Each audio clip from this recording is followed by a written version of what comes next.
So I looked at the conventions of just a standard music video. In terms of editing, it depends on the genre. Slow shots show a slow, peaceful theme, whilst quick cuts show a more upbeat song, such as drum and bass. This is conventional for music videos. Our drum and bass genre meant that we used a lot of quick cuts to emphasise the tempo and pace of the music. One example is at 1:48 in, where we see many cuts of the last character in the forest through different camera angles. These cuts are exaggerated to reinforce the audience the pace of the music. Altogether it makes it much more interesting for the audience. Mise-en-scene, conventionally the lights relate to the genre, just like editing. Pop is usually bright and colourful, whereas rock is generally darker, low-key lighting. Locations, conventionally we see 3+ locations in a music video. This makes the video seem more interesting, being able to identify different unique locations. We filmed in a tunnel in London, an alley and a local forested area. All these 3 areas were successful in creating an urban look, which we desired for our drum and bass genre music video. We position the artist in the centre of the screen to get the audience attention. This positioning also automatically attracts the audience to the product. The artist's name and single title is also centre of the cover. This reinforces the album's presence. This will encourage the customer to buy the product. Branding of the product is also around the back, such as Facebook and iTunes. Logos need to be present, however they're commonly in the lower corner because they're less significant. The songs listing will also be present on the back page, along with the technical details of the album, such as record labels. So I looked at conventions for just drum and bass. The conventions that we had to include in our video relating to the genre of drum and bass were hidden identity, so use of mask. Hidden identity is the key convention which we wanted to include in our video, and we used the pig mask, as you can see here. We decided to use this mask to engage our audience, males, and to create a dark and eerie feel for the video. The second drum and bass convention we used was low-key lighting. This is shown in the shot of the tunnel. Even though this shot was inspired by a video we watched, the reasoning to the low-key lighting was to create a creepy effect, demonstrating the drum and bass video. We used reverse editing. This was something which we use mainly, as every drum and bass mainly has one.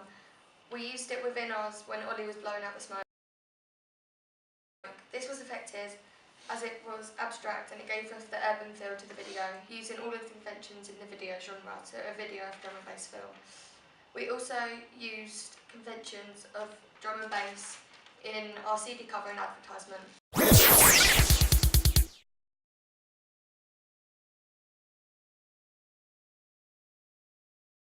First convention is artist appearance.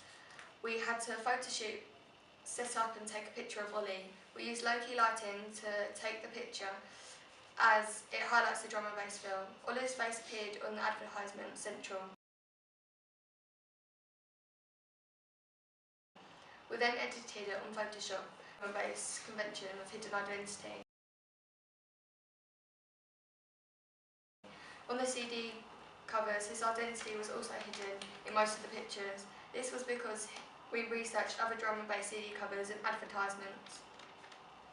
Here you can see we came to the conclusion that it was more abstract. We also included the convention of colour. Drum and bass CD covers and advertisements are usually underground colours and low-key muted colours. We used this within the advertisement and the CD. This was because we wanted to create the urban and creepy feel which is reflected on the video.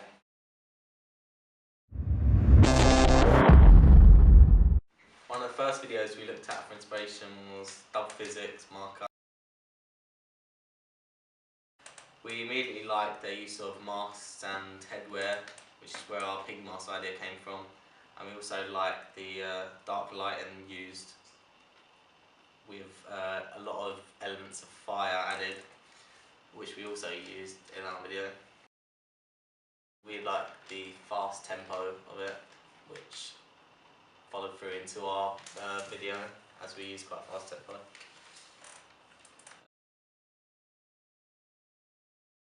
The second video we analysed was Calyx and TV Elevate the Sound. There were similar inspirations, such as the conventional use of masks again.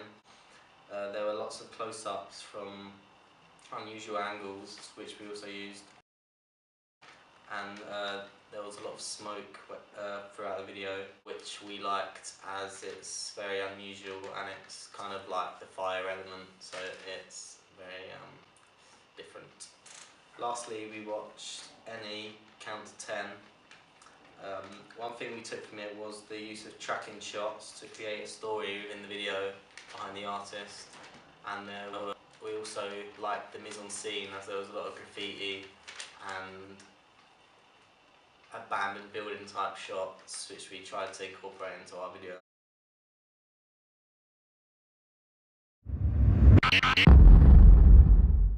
We got our inspiration for our CD cover advertisements through looking at those artists' CD covers, especially Any, as there are a lot of unusual shapes and patterns used in the cover, which we tried to use in ours, as well as obscuring the artist's identity on one of the sides of the covers.